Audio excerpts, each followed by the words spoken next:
Hi, I'm Rachel Mazik. And I'm Meredith Coffey. We're the co-managing editors of the Journal for Undergraduate Multimedia Projects, or TheJUMP. Today, we're happy to introduce issue 5.2, Critical Pedagogy and New Media Literacies. The projects of issue 5.2 include Remix in Higher Education by Douglas Terry of the University of North Carolina at Chapel Hill, The Rhetoric of Memes by the students of Simone Seslo's new media writing course at the University of Michigan, English is for Squares, Thomas Was Alone as a Classroom Text by Ann Muser of Miami University in Ohio, and a website about cyberbullying by Elizabeth Meyer and Rachel Hall of Texas Tech University. All of these projects speak to a critical pedagogy, critical in many senses. They speak to the critical or essential work that we as instructors do by encouraging various forms of reading, writing, and thinking. The projects are critical in the sense that they do the work of critique and demonstrate students' abilities as critical thinkers. Projects like cyberbullying are mission critical or essential because they bring light to a serious issue, a matter of life and death for victims of cyberbullying. Not only are the students demonstrating critical, nuanced, and reflective thinking practices, but their instructors' assignment prompts clearly demonstrate a reflective and nuanced approach to rhetorical pedagogy. Further, the work is critical in that it criticizes institutional impediments to learning, barriers to creative commons, resistance to collaborative work, or resistance to video gaming in the classroom, for example. Finally, these issues of function as a contribution to critical and digital pedagogy as a discipline. In contributing to critical and digital pedagogy as a discipline, the instructors and students who inspired and created these projects are fostering the JUMP as a premier resource for new media literacies. The student-authored pieces illustrate several of their new media literacies, including play, or the capacity to experiment as a form of problem solving, performance, appropriation, judgment, collective intelligence, transmedia navigation, networking, and negotiation. These literacies are fostered in a collaborative environment as the JUMP seeks to circulate student work and instructor prompts in order to connect educators, researchers, scholars, and students with conversations that take place within the journal.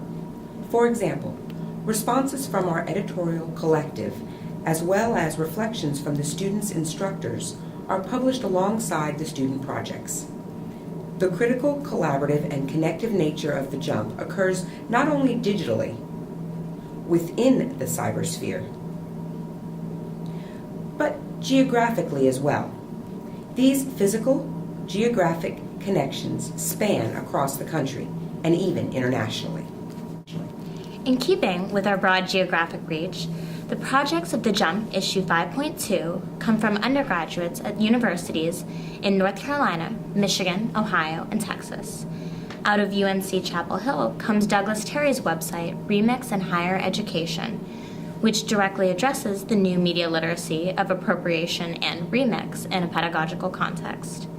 Arguing for the benefits of its titular subject, the project incorporates Creative Commons videos, the author's own taped videos with college students, images including a meme, an Obama campaign poster, and comic book covers, and text including captions, quotes, and more.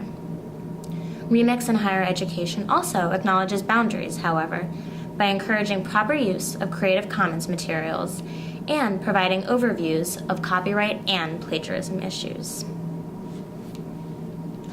Taking a look more specifically at the production and reproduction of memes, the website, The Rhetoric of Memes, is a collaborative effort by the students of Simone Seslo's new media writing course at the University of Michigan.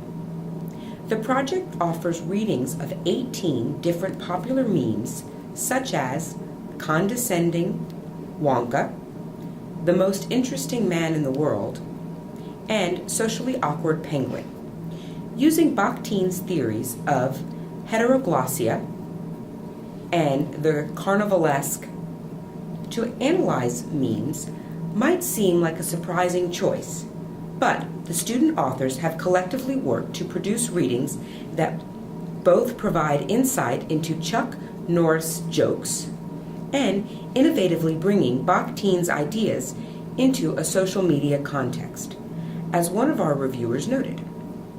In doing so, the project also succeeds in balancing its tone between humor, largely drawn from the memes, and sophisticated rhetorical analysis. The next project in issue 5.2 also engages with ideas of fun and play as worthy academic concepts. Miami University student Ann Muser argues in her project, English is for Squares, Thomas Was Alone as a Classroom Text, for the role of play in the classroom, again, a key new media literacy. Laying out a specific example of the pedagogical potential for play, the video offers a reading of F. Scott Fitzgerald's canonical novel, The Great Gatsby, alongside a reading of the video game, Thomas Was Alone. Interacting with the characters of Thomas Was Alone, the author contends, has the potential to help students engage more profoundly with major themes of Fitzgerald's text, such as, quote, friendship, struggle, sacrifice, determination, and desire, end quote. As mentioned earlier, Elizabeth Meyer and Rachel Hall's website, Cyberbullying, takes head-on the critical topic that its title names. Following a video introduction, the site recounts the stories of 3 prominent recent victims of cyberbullying, shares relevant statistics, and offers suggestions for both parents and teachers on combating the epidemic. To present this important content, Meyer and Hall successfully utilize a range of media possibilities. The website includes video, an infographic, images, and text in prose, list, and hyperlink form. Drawing from the network of information online, Meyer and Hall's website presents a form of collective intelligence and leaves it to us, teachers and parents, to use our best judgment in assessing the various critical uses of the web, to prevent harm and to negotiate various problem-solving strategies.